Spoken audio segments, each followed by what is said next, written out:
Hello students, कैसे हैं आप सब। आशा करती हूँ आप सभी अच्छे होंगे। मैं आरती आप सभी का अपने परिवार फिजिक्स गुरु पर हार्दिक स्वागत करती हूँ, जहाँ पर हम फिजिक्स और केमिस्ट्री दोनों सब्जेक्ट पढ़ते हैं ग्रेजुएशन के लिए। और आज की हमारी क्लास है बीएससी फर्स्ट ईयर के लिए, जिसमें लास्ट टर्न पे हमने पढ़ा था क्वांटम नंबर। एक टॉपिक स्टार्ट किया था क्वांटम नंबर, जिसमें हमने पढ़ा था ये 4 क्वांटम नंबर होती है। कौन कौन सी? Principal quantum number, azimuthal quantum number, third होती है स्पिन क्वांटम नंबर और मैग्नेटिक क्वांटम नंबर। ये 4 पढ़ी थी। तो लास्ट टर्न पे हमने इसमें प्रिंसिपल क्वांटम नंबर पढ़ी थी, जिसमें हमने क्या बताया था, ये किस चीज के बारे में इंफॉर्मेशन प्रोवाइड कराती है। ये हमें शेल्स के बारे में इंफॉर्मेशन प्रोवाइड कराती है। तो सेकंड पार्ट जो है इसका हमारा, वो है एजीमुथल क्वांटम नंबर, और ये हमें इंफॉर्मेशन प्रोवाइड कराता है सब शेल्स के बारे में। ये किस किस के बारे में बताता है?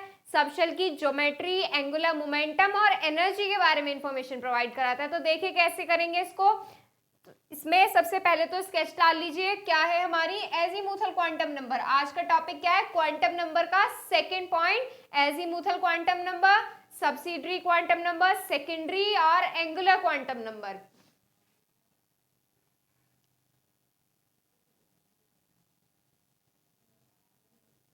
एजीमुथल क्वांटम नंबर,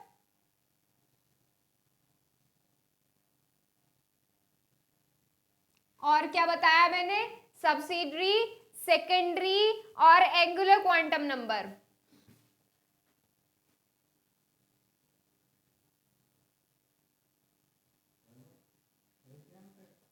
सेकेंडरी,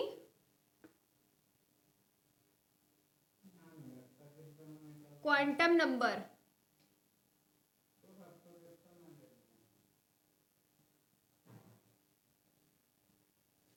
क्या हो गया? आज का हमारा टॉपिक हो गया। तो इसमें हम पढ़ेंगे ये जो हमारी क्वांटम नंबर है। लास्ट टर्न पे भी आपको बताया था, जो क्वांटम नंबर है अलग अलग टाइम पे अलग अलग साइंटिस्ट ने दी थी। जैसे प्रिंसिपल क्वांटम नंबर जो दी थी बोहर ने दी थी। और अब बात करें जो हमारी सेकंड है एजीमुथल क्वांटम नंबर, ये हमें सोमरफील्ड ने दी थी। और इसको किससे रिप्रेजेंट करते हैं? इसको एल से रिप्रेजेंट करते हैं। और अभी थोड़ी देर पहले आपको बताया ये किस चीज के बारे में इंफॉर्मेशन प्रोवाइड कराएगी? सबशेल्स की। सबशेल की किन किन प्रॉपर्टीज की? ज्योमेट्री के बारे में बताएगी। एंगुलर मोमेंटम जो होता है, एनर्जी रिलेटेड टू सबशेल, इन चीज के बारे में वो इंफॉर्मेशन प्रोवाइड कराती है। और इसकी पॉसिबल वैल्यू कहां से कहां तक हो सकती है। जो हमारी प्रिंसिपल क्वांटम नंबर थी, एन से रिप्रेजेंट करते थे उसको, स्मॉल एन से। और उसकी जो पॉसिबल वैल्यू होती थी, उसकी पॉसिबल वैल्यू 1 टू इंफिनिटी होती थी। 1 टू इंफिनिटी टेंड करती थी। उसकी पॉसिबल वैल्यू 0 क्यों नहीं हो सकती थी? क्योंकि इसमें अगर हमारी पॉसिबल वैल्यू इसकी 0 हो जाएगी तो इस केस में हमारे नंबर ऑफ शेल्स होंगे ही नहीं। नंबर ऑफ शेल्स क्या हो जाएंगे? 0 हो जाएंगे। तो ये पॉसिबल कंडीशन नहीं है। इसका मतलब जो हमारा मूविंग इलेक्ट्रॉन होगा वो किस में एंटर कर जाएगा? जो हमारा इलेक्ट्रॉन होगा वो किसके? न्यूक्लियस के अंदर एंटर कर जाएगा, जो कि एक पॉसिबल कंडीशन नहीं है। ये हम लास्ट वेरीफाई कर चुके हैं। बात करें एजीमुथल क्वांटम नंबर की, ये एल से रिप्रेजेंट की जाती है। और इसकी पॉसिबल वैल्यू जो होती है वो 0 टू n-1 होती है। इसकी जो पॉसिबल वैल्यू होती है 0 टू n-1 होगी। और जो इसकी रियल वैल्यू, देखो सबशेल कितने होते हैं? सबशेल जो होते हैं 4 सबशेल्स होते हैं। कौन कौन से? S, P, D, F, 4 subshells होते हैं। जो रियल वैल्यू होगी एस सबशेल के लिए, एस सबशेल के लिए रियल वैल्यू 0 होती है। कितनी होती है? 0। P सबशेल के लिए रियल वैल्यू क्या होगी? 1। D के लिए 2 और F के लिए कितनी होती है? 3 होती है। ये सब कैसे आएंगी ये भी हम प्रूफ करेंगे किसमें? इसके सिग्निफिकेंस में। तो जो इनकी रियल वैल्यू होती है ये डिपेंड करती है किस पे? नोड्स पे। अब नोड्स क्या होते हैं? ये जो हम इनकी ज्योमेट्री बनाएंगे, ज्योमेट्री में हम देखेंगे कि ये नोड्स क्या होते हैं। नोड्स क्या होते हैं? नोड्स पे इनकी रियल वैल्यू डिपेंड करती है। और नोड्स जो होते हैं वो हम इस तरीके से आइडेंटिफाई करते हैं जहां पे इलेक्ट्रॉन होने की पॉसिबिलिटी नेग्लिजिबल होती है, इतने नोड्स बनते हैं। तो इसमें स्टार्ट करेंगे हम पहले azimuthal quantum number.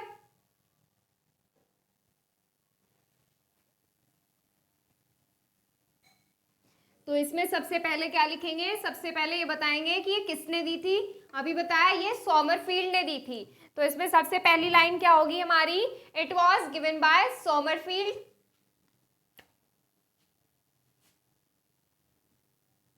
It was given by Sommerfeld.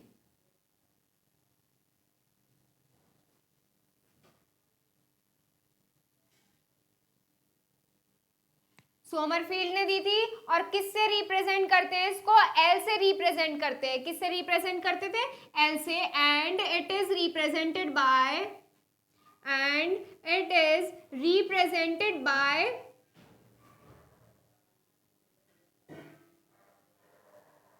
L, small L. किससे रिप्रेजेंट करते हैं, स्मॉल एल से रिप्रेजेंट करते हैं। बताएंगे कि ये किस चीज के बारे में इंफॉर्मेशन प्रोवाइड कराती है, it gives the information about subshells. और सबशेल में भी किसके बारे में बताएगी, ज्योमेट्री, एंगुलर मोमेंटम और एनर्जी। ज्योमेट्री, एंगुलर मोमेंटम और energy. It provides the information about, it provides the information about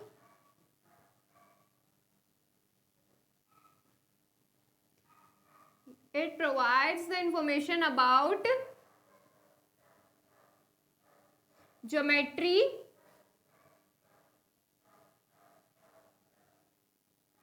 energy, geometry, energy and angular momentum of subshell, and angular momentum of subshell.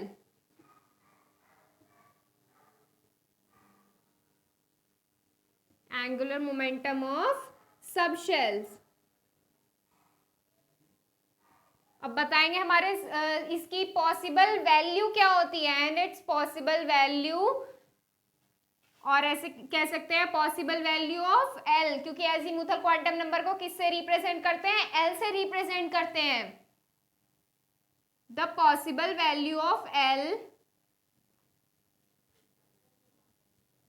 the possible value of L,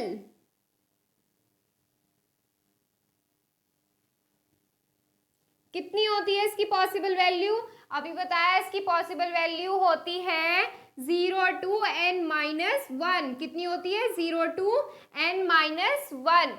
और अब बात करेंगे इसकी real value की, ये तो क्या होगी इसकी पॉसिबल वैल्यू। पॉसिबल वैल्यू मतलब 0 से n-1 तक हो सकती है। अब बात करेंगे सबशेल्स के बारे में। सबशेल्स के लिए इसकी रियल वैल्यू क्या हो सकती है, the real value for S subshell, किसके लिए कितने सबशेल होते हैं, 4 सबशेल्स होते हैं, S P D F, 4 subshells के लिए अब इसकी रियल वैल्यू बताएंगे। आगे इसमें लिखेंगे the real value of S subshell, the real value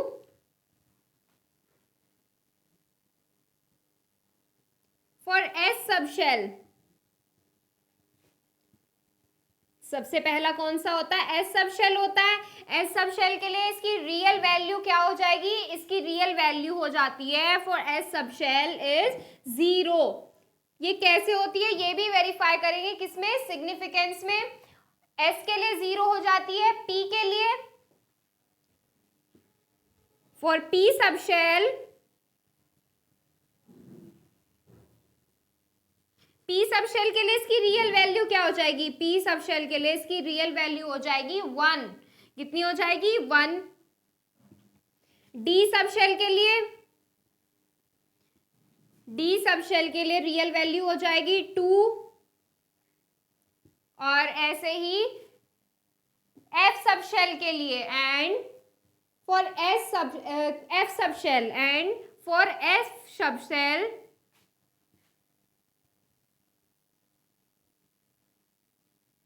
is 3। कितनी हो जाएगी, 3।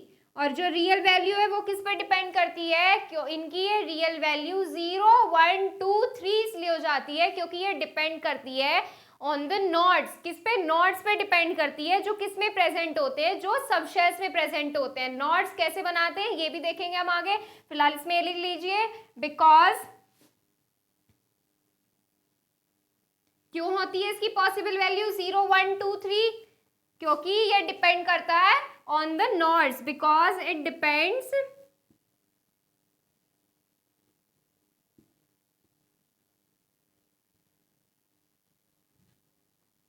On the nodes. किस पर डिपेंड करता है? नॉड्स पर डिपेंड करता है। और नॉड्स किसके? सबशेल के, इन a given subshell.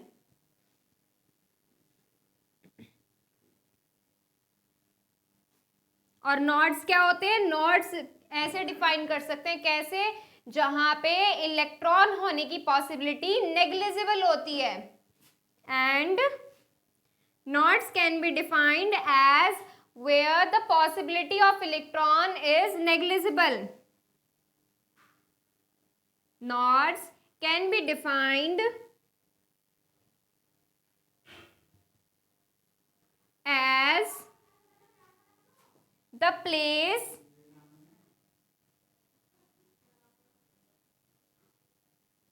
where the possibility of electron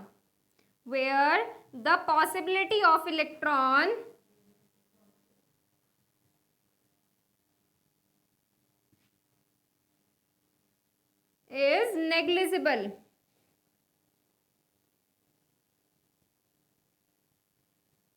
possibility of electron क्या हो? नेग्लिजिबल हो। क्या हो? नेग्लिजिबल। तो ये क्या हो गई हमारी एजीमुथल क्वांटम नंबर। इसमें क्या लिखा हमने? किसने दी थी ये? सोमरफील्ड ने दी थी। किससे रिप्रेजेंट करते हैं? एल से रिप्रेजेंट करते हैं। और किसके बारे में इंफॉर्मेशन प्रोवाइड कराती है?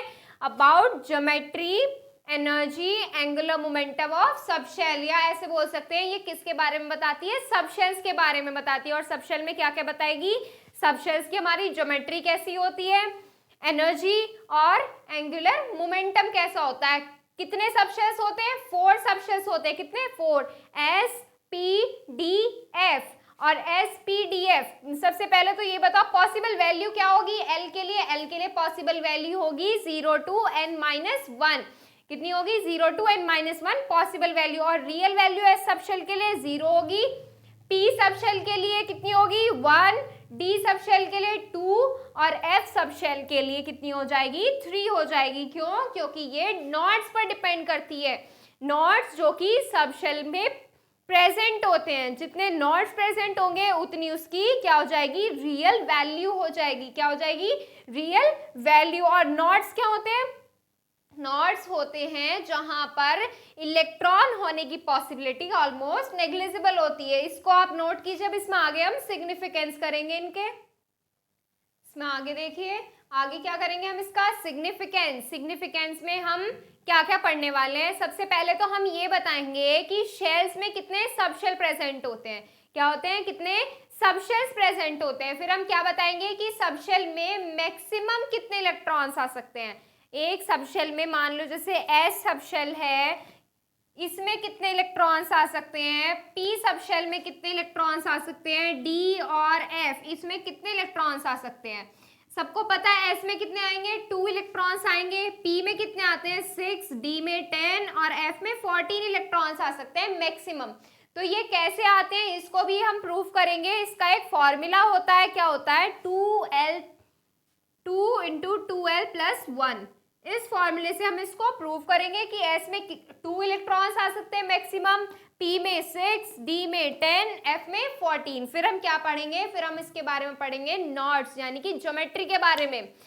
अभी पढ़ा था ये जो हमने थ्योरी लिखी थी, इसमें हमने दूसरी या तीसरी लाइन में क्या टॉपिक लिखा था, क्या चीज लिखी थी हमने ये बताया था कि ये किसके बारे में इंफॉर्मेशन प्रोवाइड कराएगा? ज्योमेट्री के बारे में, एंगुलर मोमेंटम और एनर्जी के बारे में। तो फिर इसमें नेक्स्ट पॉइंट क्या होना चाहिए? ज्योमेट्री। ये किसके बारे में बताएगा? ज्योमेट्री किसकी? सबशेल्स की, यानी कि नॉड्स के बारे में। फिर इसमें जो नेक्स्ट पॉइंट होगा वो हमें इंफॉर्मेशन प्रोवाइड कराएगा एंगुलर मोमेंटम के लिए, यानी कि किस सबशेल के लिए एंगुलर मोमेंटम कितना हो सकता है। तो ये क्या हो गया? हमारा 4th पॉइंट हो गया एंगुलर मोमेंटम। इसमें नेक्स्ट पॉइंट क्या बचा हमारा? एनर्जी। एनर्जी के बारे में इंफॉर्मेशन देगा। और फिर एक इसमें होता है N+L रूल, जो कि एक बहुत इंपॉर्टेंट रूल है। तो चलिए सबसे पहले फर्स्ट से स्टार्ट करते हैं। फर्स्ट क्या बताया अभी हमने? Number of subshells in a given shell. तो पहला रूल क्या हो गया इसमें हमारा? किसके बारे में इंफॉर्मेशन देगा? Number of subshells. किसके बारे में? Number of subshells. तो इसमें फर्स्ट पॉइंट क्या होना चाहिए हमारा? Number of subshells in a given shell. मतलब कि एक शेल में कितने सबशेल प्रेजेंट हो सकते हैं। तो इसमें लिखेंगे the number of shells in a given shell can be calculated on the basis of azimuthal quantum number. और कैसे करेंगे? The number of subshells in a given shell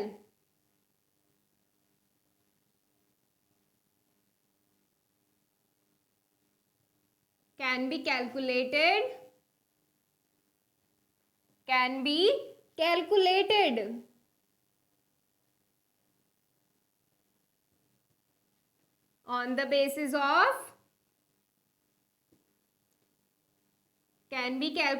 on the basis of azimuthal quantum number।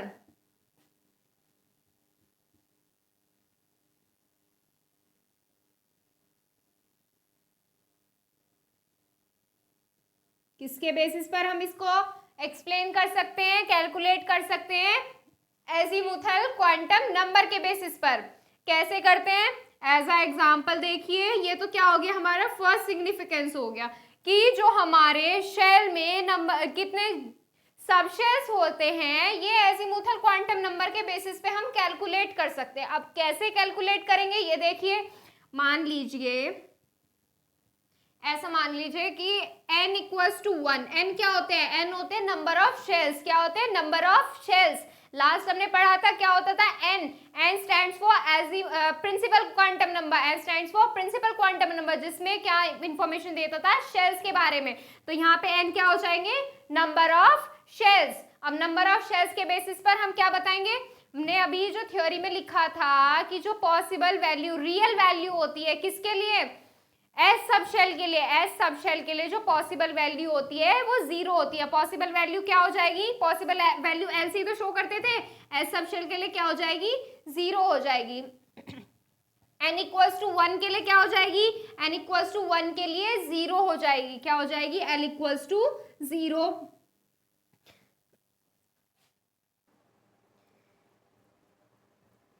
l की possible value के लिए देखिए, देखो जब हमने यहाँ पे क्या लिया? n इक्वल्स टू 1 लिया। n इक्वल्स टू 1 मीन्स जो हमारा शेल है, कौन सा शेल लिया? हमारा फर्स्ट शेल लिया।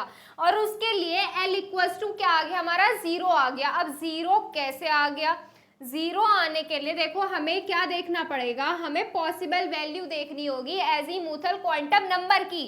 Azimuthal quantum number means L की जो पॉसिबल वैल्यू होती थी 0 से कहाँ तक होती थी? 0 से n-1 के बीच टेंड करती थी हमारी एजीमुथल क्वांटम नंबर की वैल्यू। अब हमने क्या लिया? शेल कौन सा लिया? हमने लिया पहला शेल, फर्स्ट शेल। तो फर्स्ट शेल के लिए n की जगह हम क्या रखेंगे? n की जगह रखेंगे हम 1। कौन सा 1? ये वाला। अब इसमें n की जगह 1 रखेंगे तो ये इसकी वैल्यू क्या हो जाएगी? 0 to 0 के बीच में टेंड करेगी। मतलब l की वैल्यू क्या हो जाएगी? सिर्फ 0 हो जाएगी। कैसे? जब यहाँ पे 1 रखेंगे तो 1 माइनस 1 क्या हो जाएगा? 0 ही तो हो जाएगा। तो l की वैल्यू क्या आ गई? यहाँ से 0 आ गई। अब l की वैल्यू 0 है, इसका मतलब क्या होता है हमारा? इसका मतलब ये है जो हमारा फर्स्ट शेल है, फर्स्ट शेल में हमारा सिर्फ एस सबशेल प्रेजेंट है। क्या प्रेजेंट है? एस सबशेल प्रेजेंट है। क्यों? क्योंकि जो हमने अभी थ्योरी लिखी थी, अभी 2 मिनट पहले ही, इस थ्योरी में क्या लिखा था हमने? जो हमारी रियल वैल्यू होती है एस सबशेल की, वो क्या होती है? 0। P सबशेल की कितनी होती है? 1। D सबशेल की 2 और F सबशेल की कितनी होती थी? 3 होती थी। मैं यहाँ पे लिख देती हूँ।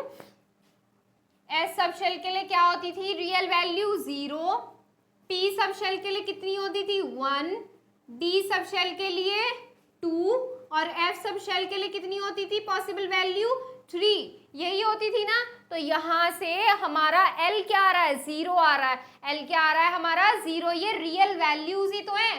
रियल वैल्यू हमारा यहाँ से L यानी कि रियल वैल्यू 0 आ रही है। तो इसका मतलब क्या हुआ कि हमारे फर्स्ट शेल में सिर्फ एस सब शेल प्रेजेंट है। कौन सा सब शेल प्रेजेंट है? सिर्फ एस सब शेल प्रेजेंट है। तो इसमें क्या लिखेंगे हम आगे? इसमें लिखेंगे it means that in first shell only S sub shell is present. It means that in first shell, कौन सी शेल में? फर्स्ट शेल में only S sub shell, S sub shell is present. यानी कि पहले सब शेल में सिर्फ एस सब शेल प्रेजेंट है। अब क्या करेंगे? अब दूसरे शेल के लिए देखेंगे, यानी कि n इक्वल्स टू 2 के लिए देखेंगे। n इक्वल्स टू 2 के लिए कैसे देखेंगे? अब क्या करना है हमें? यहाँ पे n की जगह पे 2 रखना है। कितना रखना है? 2 रखना है। 2 रखेंगे जब यहाँ पे n की जगह पे, तो क्या हो जाएगा? इसकी जो वैल्यू होगी 0 2 2 - 1, यानी कि 0 और 1 हो जाएगी। 0 और 1 के बीच में टेंड करेगी, यानी कि 0 हो जाएगी और क्या हो जाएगी? 1 हो जाएगी। कितनी?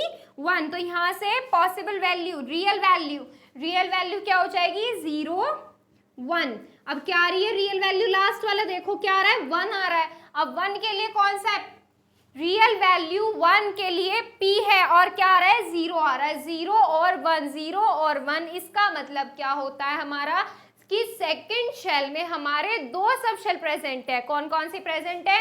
एक तो प्रेजेंट है हमारा एस सब शेल, और दूसरा कौन सा प्रेजेंट है? दूसरा है P sub shell. It means that in second shell S and P sub shell are present. S and P sub shells are present. इसका मतलब क्या होता है? It means that in second shell, it means that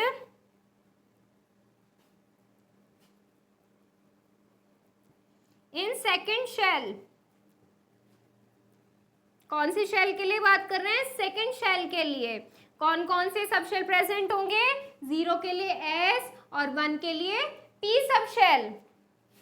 S and P sub shell, S and P sub shells are present.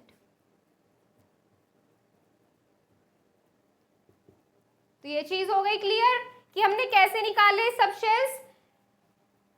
n की value क्या रखी? 0 रखी। 0 रखेंगे तो n की वैल्यू क्या रखी? सॉरी, n की वैल्यू 1 रखेंगे। n की वैल्यू जब यहाँ पे 1 रखी पहले वाले में, तो कितना आया? 0 आ गया।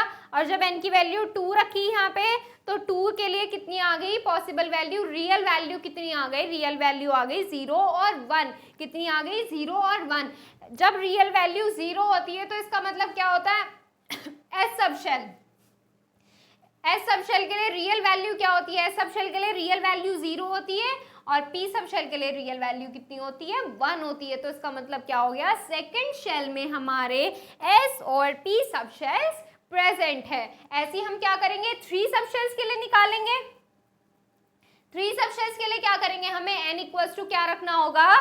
n इक्वल्स टू रखना होगा 3। कितना रखना होगा? 3। n इक्वल्स टू 3 मतलब हमें कितने शेल्स लेने हैं? हमें 3 शेल्स लेने हैं। अब 3 शेल्स के लिए हम क्या देखेंगे? हम इनके कि कितने सब शेल्स आ सकते हैं इसमें। तो n इक्वल्स टू 3 रखेंगे। n इक्वल्स टू 3 रखेंगे तो यहाँ क्या हो जाएगा? 0 और 3 - 1। तो इसकी वैल्यू किसके बीच में टेंड कर गई? 0 और 2 के बीच में। 0 और 2 के बीच में क्या आ रहा है? 0 1 2। इसकी वैल्यू क्या हो गई? 0 1 2। तो यानी कि इसकी पॉसिबल वैल्यू क्या हो जाएगी? रियल वैल्यू क्या हो जाएगी? Azimuthal quantum number L equals to क्या हो जाएगा? 0 1 2। अब इसमें क्या है? 0 1 2 क्या आ गई है हमारी रियल वैल्यू। 0 रियल वैल्यू किसके लिए होती है? एस सब शेल के लिए। 1 रियल वैल्यू किसके लिए होती है? पी सब शेल के लिए। और डी सब शेल के लिए रियल वैल्यू हमारी कितनी होती है? डी सब शेल के लिए हमारी रियल वैल्यू होती है 2। और यहाँ पे कितना आ रहा है? यहाँ पे 2 आ रहा है।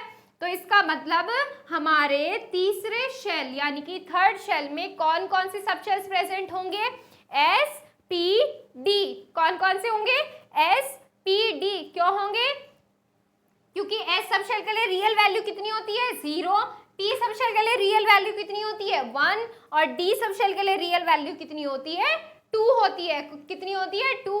तो इसका मतलब क्या हुआ, हमारे थर्ड शेल में 3 सबशेल्स प्रेजेंट होंगे। कौन कौन से होंगे, एस पी डी। तो इसमें आगे लिखेंगे it means that in third shell S P D subshells are present.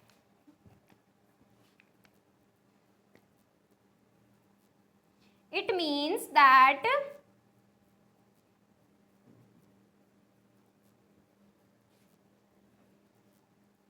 in third shell, it means that in third shell, तीसरे शेल में कौन कौन सी सबशेल प्रेजेंट होंगे, S P D subshells are present,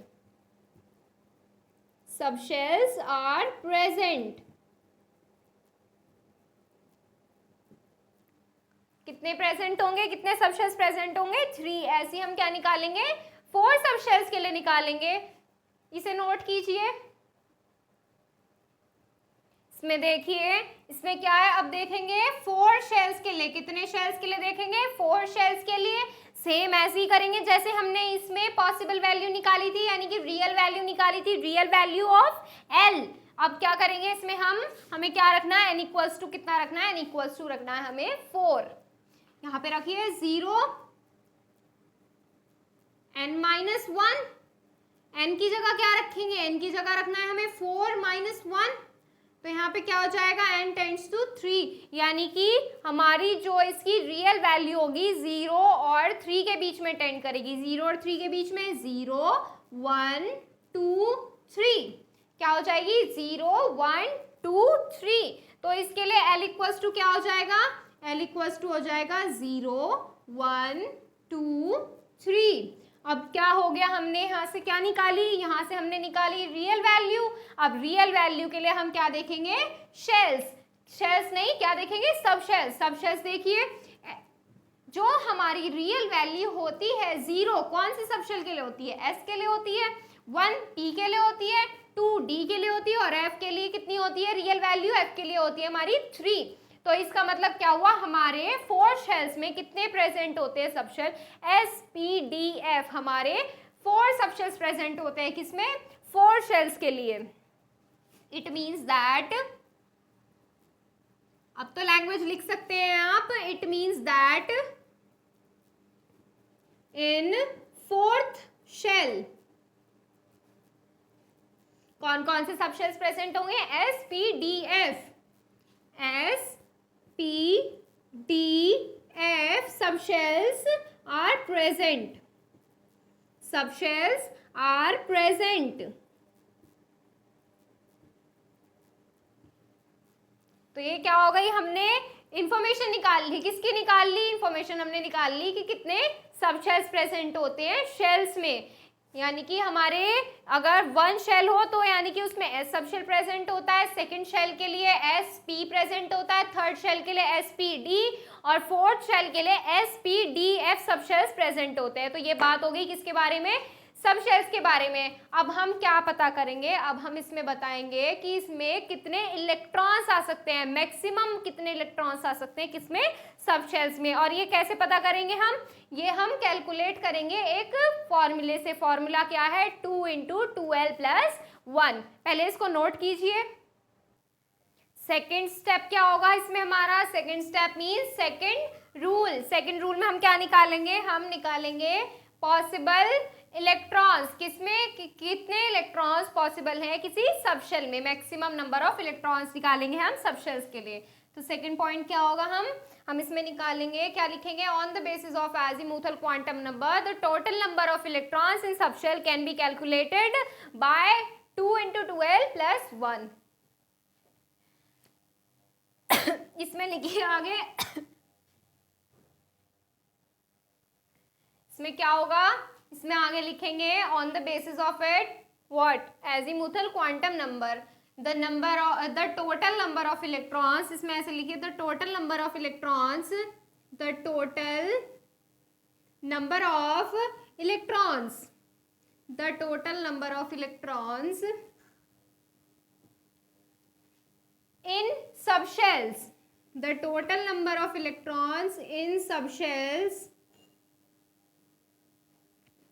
can be calculated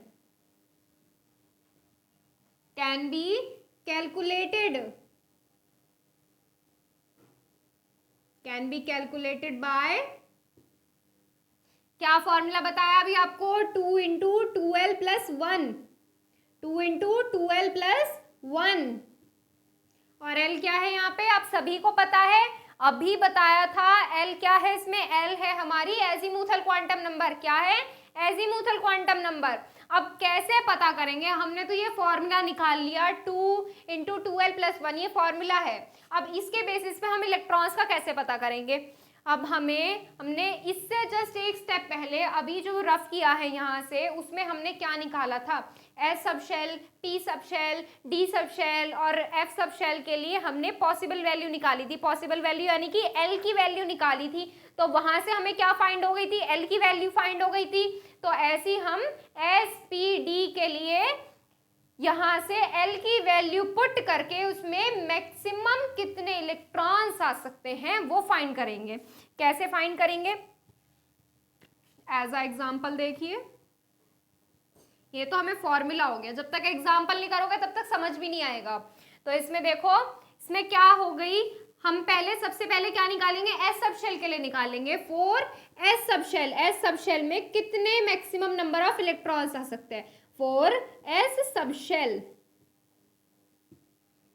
S sub shell में हमने अभी find किया था, एफ सब शेल के लिए हमारी पॉसिबल वैल्यू, रियल वैल्यू यानी कि एल कितना आया था, एल इक्वल्स टू 0 आया था। अभी आप पीछे करके देख लीजिए, इसमें क्या देखा था हमने, एल की वैल्यू हमने 0 निकाली थी, किससे निकाली थी, एंड जब शेल हमने कितना लिया था, 1 लिया था, और 1 में हमने n-1 में जब n की वैल्यू 1 पुट की थी तो रियल वैल्यू कितनी आई थी, 0। अब क्या करेंगे, ये वाली l की वैल्यू इसमें पुट कर देंगे, पुट करिए, क्या हो जाएगा, 2 इंटू 0 प्लस 1, सॉल्व करेंगे कितना आ जाएगा, 2 इलेक्ट्रॉन्स आ जाएंगे, कितने आ जाएंगे, 2 इलेक्ट्रॉन्स आ जाएंगे। कैसे, ये तो 0 हो जाएगा, इसकी मल्टीप्लाई इसमें हो जाएगी, 2 आ जाएगा। देखो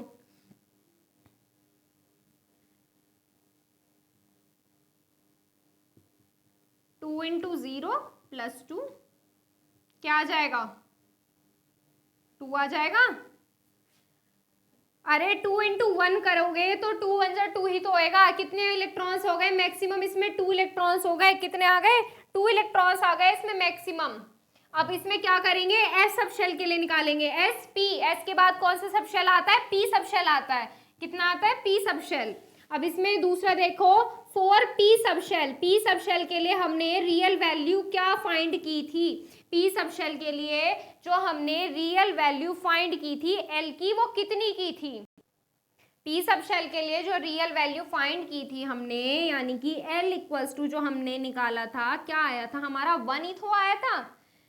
हमने थ्योरी में भी लिखा, क्या लिखा, real value for S sub shell is 0, for P sub shell is 1, for D sub shell is 2 and for F sub shell is 3।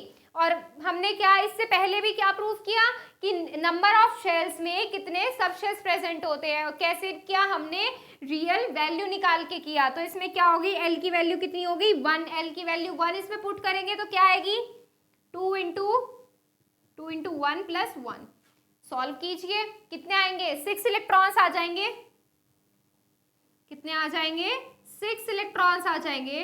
तो मैक्सिमम कितने इलेक्ट्रॉन्स आ सकते हैं, पी सब शेल में 6 इलेक्ट्रॉन्स आ सकते हैं, कितने, 6 इलेक्ट्रॉन्स आ सकते हैं।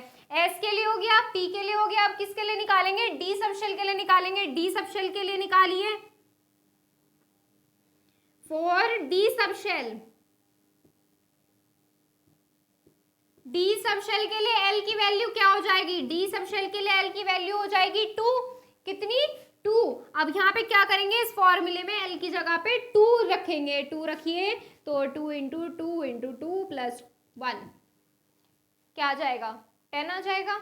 सॉल्व कीजिए, यही आएगा 10 इलेक्ट्रॉन्स। तो यानी कि हमारे डी सब शेल में मैक्सिमम 10 इलेक्ट्रॉन्स आ सकते हैं, कितने, मैक्सिमम 10 इलेक्ट्रॉन्स। अब किसके लिए निकाल लिया, एस के लिए हो गया, पी के लिए हो गया, डी के लिए हो गया, लास्ट कौन सा बचा हमारा, लास्ट बचा इसमें F sub shell, for F sub shell, F sub shell के लिए निकालेंगे तो L इक्वल्स टू क्या रखना होगा, 3 रखना होगा। L इक्वल्स टू 3 रखिए तो क्या आ जाएगा, 2 इंटू 3 प्लस 1, क्या आ जाएगा यहाँ से 14 इलेक्ट्रॉन्स आ जाएंगे। कितने आ जाएंगे, 14 इलेक्ट्रॉन्स। इसका मतलब क्या हुआ, जो हमने क्या किया था लास्ट टाइम पे, ऑफ बॉय रूल किया था, हुंस रूल भी किया था। हुंस रूल में भी हमने क्या किए थे, एनर्जी लेवल्स के बेसिस पे हमने ऑर्डर बनाया था ऊपर की तरफ। जो ऑर्बिटल्स बनाए थे हमने वो पहले लो एनर्जी, फिर हाई एनर्जी, फिर उससे ज्यादा हाई एनर्जी, इस तरीके से बनाए थे हमने। और फिर उसमें जो शेल्स थे उसमें कितने इलेक्ट्रॉन्स फिल किए थे, उसमें एक शेल में एक जो ऑर्बिटल होता था, शेल में एक ऑर्बिटल में 2 इलेक्ट्रॉन्स फिल होते थे। तो हमारा जो एस सब शेल होता था वो ऐसे ही तो होता था, इसमें कितने इलेक्ट्रॉन्स आ सकते हैं, मैक्सिमम 2 इलेक्ट्रॉन्स। यहाँ से प्रूव हो गया।